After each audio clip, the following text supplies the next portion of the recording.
काल जितेंद्र आव्हाड यांच्या वक्तव्याचे पडसाद आता ठिकठिकाणी उमटू लागलेले आहेत. कसं पाहता, काल सभागृहात हे वक्तव्य झाल्यानंतर महायुतीच्या आमदारांनी यावरती तीव्र निषेध नोंदवल्यानंतर आव्हाड यांनी तो शब्द देखील मागे घेतला. मात्र हा शब्द वापरल्यानंतर त्याचे पडसाद आता उमटू लागलेले आहेत. नाही बघा, आपणही माध्यमांचे प्रतिनिधी काल वार्ताहर गॅलरीमध्ये होता.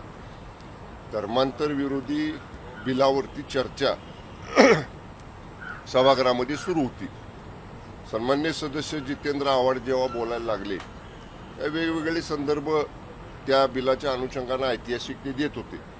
पण बोलता बोलता छत्रपती शिवाजी महाराजांच्या राज्याभिषेकाचा विषय त्यांनी काढला आणि अत्यंत अपमानास्पद अशा पद्धतीचं वक्तव्य छत्रपती शिवाजी महाराजांच्या राज्याभिषेकाला अनुसरून आव्हाडांनी सभागृहामध्ये केलं.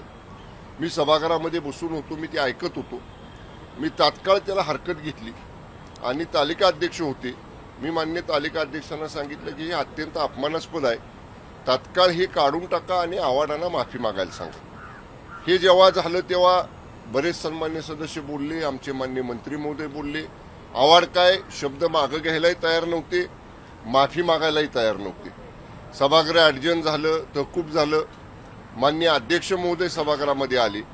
अध्यक्ष महोदयांनी 3 वेळा सभागृहामध्ये आव्हाडांना सांगितले की तुम्ही तुमचे शब्द मागे घेऊन दिलगिरी व्यक्त करा. आव्हाड काही दिलगिरी व्यक्त करायला तयार नव्हते. अध्यक्ष निर्देश देत असताना आव्हाड सभागृहामध्ये मोबाईलवर काहीतरी बघत होते, पुन्हा बसून मोबाईलवर कोणाशी तरी बोलत होते. बिलकुल गांभीर्य, एवढं अपमानास्पद वक्तव्य स्वतःच्या तोंडून गेल्यानंतर माणसाला समजा चुकून गेलं तर माणूस अपमानास्पद वाक्य मागं घेण्यासाठी त्याच्या चेहऱ्यावरती हावभाव दिसतात. शून्य हावभाव आव्हाडांच्या चेहऱ्यावर होते. शेवटी मान्य अध्यक्ष महोदयांना निर्देश द्यावे लागले. पहिली वेळ असेल सभागृहातली, मान्य अध्यक्ष महोदयांनी एखाद्या सन्मान्य सदस्याला निर्देश दिले की तुम्ही माफी मागा. आणि निर्देश दिल्यानंतर सुद्धा तुम्ही अजून रेकॉर्डिंग काढून बघा सभागृहामधलं. निर्देश दिल्यानंतर सुद्धा हातवारे करत काही हावभाव चेहऱ्यावर न दाखवता आव्हाडांनी मी दिलगिरी व्यक्त करतो म्हटले. पुन्हा मान्य अध्यक्ष महोदय म्हणले तुम्ही शब्द मागं घ्या आणि तुम्ही जर नाही मागं घेतले तर मला तुमच्यावरती कारवाई करावी लागेल. एवढी कडक भूमिका मान्य अध्यक्ष महोदयाने घेतल्यानंतर अध्यक्ष म्हणले मी माफ करा, आव्हाड म्हटले की मी माफी मागतो. म्हणजे एवढं अपमानास्पद वक्तव्य छत्रपती शिवाजी महाराजांच्या बद्दल करून सुद्धा त्यांच्यावर काही परिणाम नव्हता आव्हाडांवर. त्यामुळं सभागृहाच्या भावना तीव्र होत्या. आमची तर सगळ्यांची मागणी होती की त्यांना बडतर्फ करा, सभागृहातनं निलंबित करा. पण मान्य अध्यक्ष महोदयांनी त्यांना एक अखेरची समज दिली, शेवटची समज दिली आणि त्याच्यानंतर मग सभागृहाचं कामकाज सुरू झालं. आव्हाडांचं काय हे पहिल्यांदाच वक्तव्य आहे असं नाही. याआधी देखील अनेकदा आपल्या याच वक्तव्यांमुळे अनेकदा ते अडचणीत देखील आलेले आहेत. कुठेतरी जाणीवपूर्वक या गोष्टी होत आहेत का? एखाद्या विशिष्ट समुदायाला त्यांचं समर्थन मिळवण्यासाठीच आव्हाडांकडनं हे वारंवार गोष्टी होत आहेत? नाही, आता हे स्पष्ट झालेलं आहे की आव्हाडांकडनं जाणून बुजून अशा पद्धतीचं वक्तव्य केलं जाते. अनावधानानं त्यांच्या तोंडातनं गेलं हे बिलकुल जाणवत नाही. मी पूर्ण वेळ सभागृहामध्ये होतो. मी एक सभागृहातल्या सगळ्या बाबींचा मी त्या ठिकाणी बसून मी ते ऑब्झर्व करत होतो. त्यामुळं जाणीवपूर्वक आव्हाड हे करतात.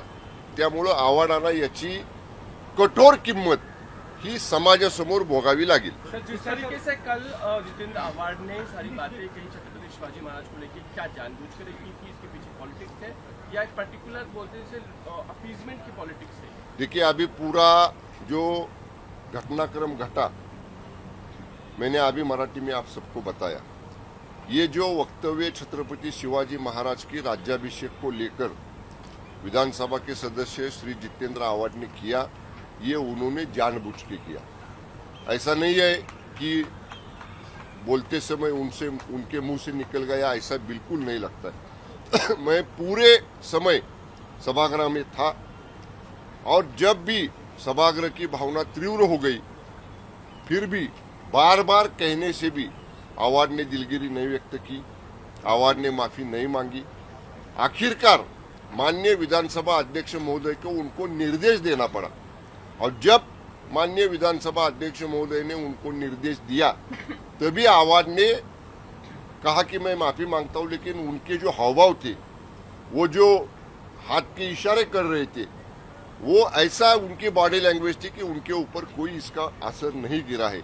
इसीलिए अवार्ड ये जानबूझकर करते हैं और इसकी बहुत बड़ी कीमत अवार्ड को जनता के सामने जाने के बाद चुकानी पड़ेगी। दो सवाल है। पहला तो उन्होंने कोई भी किताब को ऑथेंटिकेट किया क्या, और दूसरा क्या आप उनके निलंबन की मांग को जारी रखेंगे?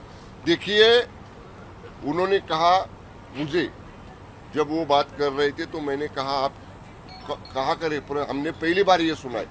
तो उन्होंने कहा किताब में लिखा है। तो मैंने उनसे कहा कौन सी किताब में है? उनके पास कोई किताब नहीं थी, कोई किताब का कोई पन्ना नहीं था। ये मोबाइल में वो क्या देख रहे थे मुझे मालूम नहीं। उन्होंने बताना चाहिए था ना सभागृह में।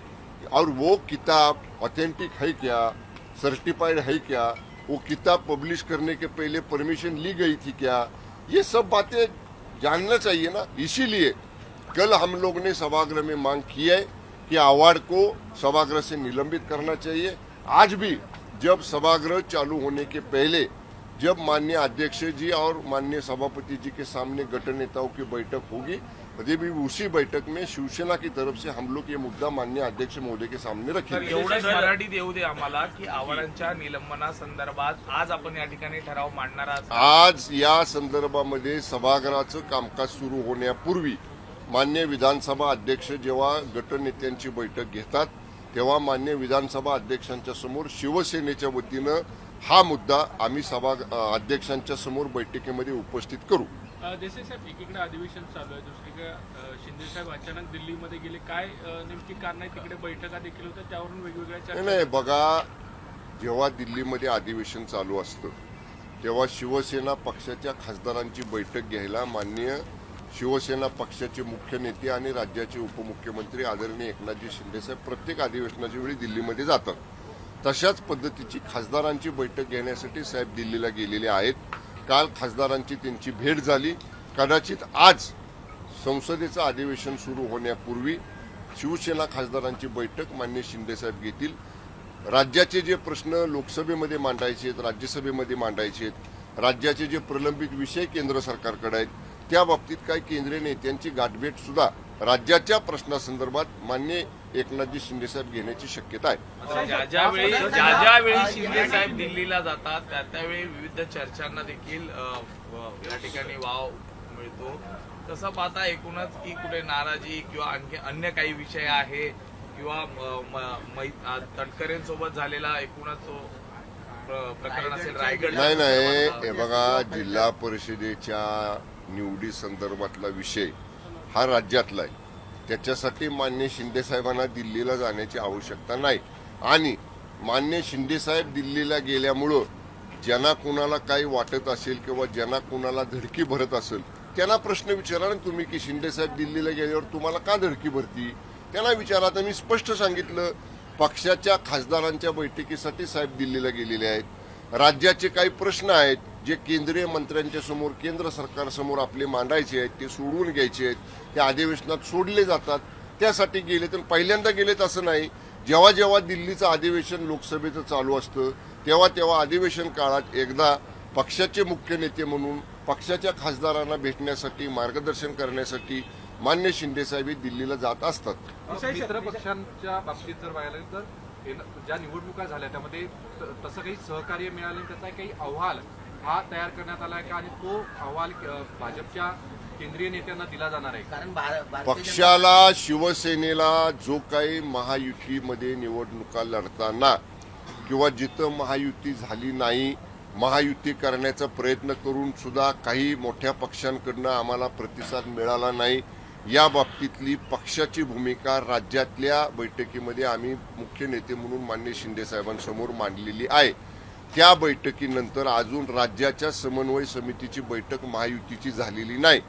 मान्य उदय सामंत साहेब, मी स्वतः, मुश्रीफ साहेब, तटकरे साहेब, बावनकुळे साहेब आणि रवींद्र चव्हाण साहेब या 6 सदस्यांची राज्याची समन्वय समिती आहे। अधिवेशन चालू आहे। कदाचित जर बावनकुळे साहेबांनी किंवा आणखीन नेत्यांनी सांगितलं तर या अधिवेशन काळात सुद्धा समन्वय समितीची बैठक होईल। शिवसेनेला जो अनुभव आलेला आहे या स्थानिक स्वराज्य संस्थेची निवडणुकीत, विशेष करून मित्र पक्षांकडनं, पहिले आम्ही महायुतीच्या राज्य समन्वय समितीत चर्चा करू आणि मग त्या बाबतीतलं आमच्या पक्षाची जी काय भूमिका आहे ती आम्ही या ठिकाणी माध्यमांसमोर मांडू. कुठेतरी भाजप हा मराठी संपू द्या आधी. कुठेतरी भाजप सत्तेपासून शिवसेनेला लांब ठेवतोय असा देखील एक संभ्रम शिवसेनेमध्ये आहे. कारण फलटणमध्ये एक चित्र वेगळं पाहायला मिळालं, रायगडमध्ये संख्याबळ असताना देखील तडजोडी कराव्या लागल्या. याच गोष्टीची चर्चा आम्ही आमच्या पक्षांतर्गत केलेली आहे शिवसेनेमध्ये.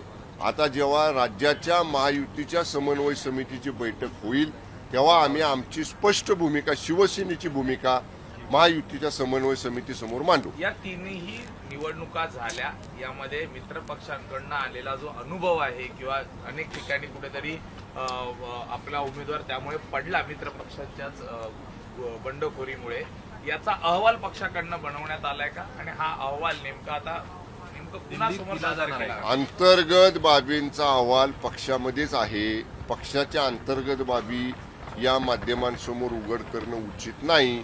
पक्षांतर्गत आमची याच्यावरती चर्चा झालेली आहे. योग्य वेळी या संदर्भात जी काय भूमिका घ्यायची आहे ती भूमिका पक्षाच्या वतीनं आधी पक्षांतर्गत चर्चा होईल.